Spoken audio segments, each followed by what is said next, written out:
পার্শ্ব চরিত্র থেকে গল্পের নায়িকা কিভাবে অভিনয় জগতে এলেন মিঠিঝোড়া রায়। বর্তমানে জি বাংলার মিঠিঝোড়া ধারাবাহিকে রায়পূর্ণার ভূমিকায় অভিনয় করছেন অভিনেত্রী আরাত্রিকা মাইতি। পর্দায় রায় যেমন একাধিক সমস্যার সম্মুখীন হয়ে এগিয়ে চলেছেন, বাস্তব জীবনেও রায়ের অভিনয় জগতে আসার পথে নানান সমস্যার সম্মুখীন হতে হয়। এমনও হয়েছে স্টুডিও পাড়ায় তার ছবিও চোখের সামনে মাটিতে ছুঁড়ে ফেলে দেওয়া হয়। তবে হার মানেননি আরাত্রিকা, কারণ অভিনয়ের প্রতি তার অসম্ভব ভালোবাসা। আর তাই আজ তিনি ছোট পর্দার একজন জনপ্রিয় নায়িকা। আজকের ভিডিওতে রায়ের বাস্তব জীবন ও তার অভিনয় জগতে আসা স্ট্রাগল সম্পর্কে বিস্তারিত জেনে নেওয়া যাক। বন্ধুরা, আপনি যদি অভিনেত্রী আরাত্রিকা মাইতির ফ্যান হয়ে থাকেন তাহলে ভিডিওটিতে একটি লাইক করে দিন। ঝাড়গ্রামের মধ্যবিত্ত পরিবারের মেয়ে আরাত্রিকা ছোট থেকেই স্বপ্ন দেখতেন অভিনেত্রী হওয়ার। কাজও শুরু করেন অনেক অল্প বয়সে, কিন্তু কিভাবে তার অভিনয় জগতে আসা।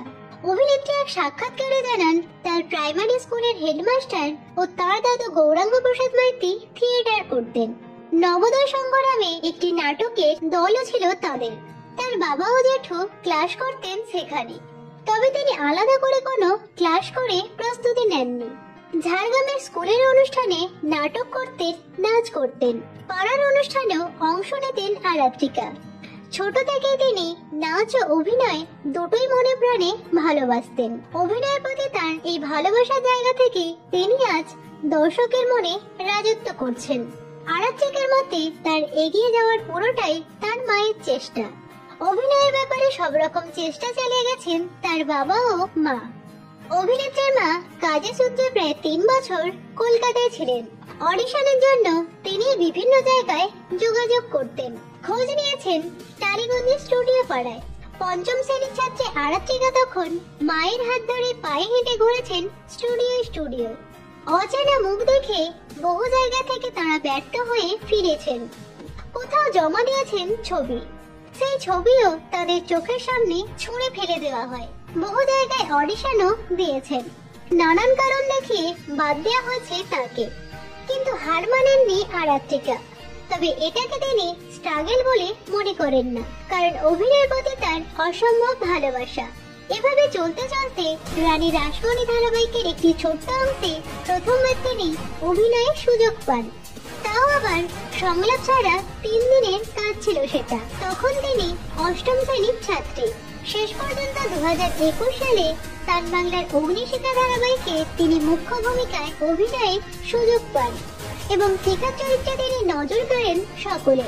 তারপরেই 2022 সালে জি বাংলার খেলনাবাড়ি ধারাবাহিকে প্রধান চরিত্রে তাকে দেখা যায়। খেলনাবাড়িতে মিতুলার ভূমিকায় তিনি পৌঁছে যান বাংলার ঘরে ঘরে। ধারাবাহিকটি শেষ হবার 2 দিন পরে পুনরায় তিনি কাজ শুরু করেন মিঠিঝোড়া ধারাবাহিকে, এবং মিঠিঝোড়া ধারাবাহিকে তাকে আমরা রায়পূর্ণার চরিত্রে দেখছি। এটাতে ছিল আরাত্রিকার অভিনয় জীবনে আসার লড়াই।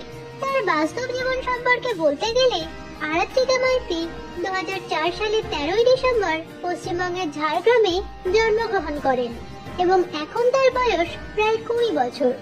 তার স্কুলের নাম নেতাজি নগর বালিকা বিদ্যা মন্দির। বর্তমানে তিনি যোগমায়া দেবী কলেজে সাইকোলজি অনার্সের ছাত্রী। এখন কলকাতায় তাদের একটা নিজস্ব বাড়ি আছে। টলিপাড়ায় গুঞ্জন শোনা যায় অভিনেত্রী আরাত্রিকা মাইতি অভিনেতা আর্য দাশগুপ্তের সঙ্গে প্রেম করছেন।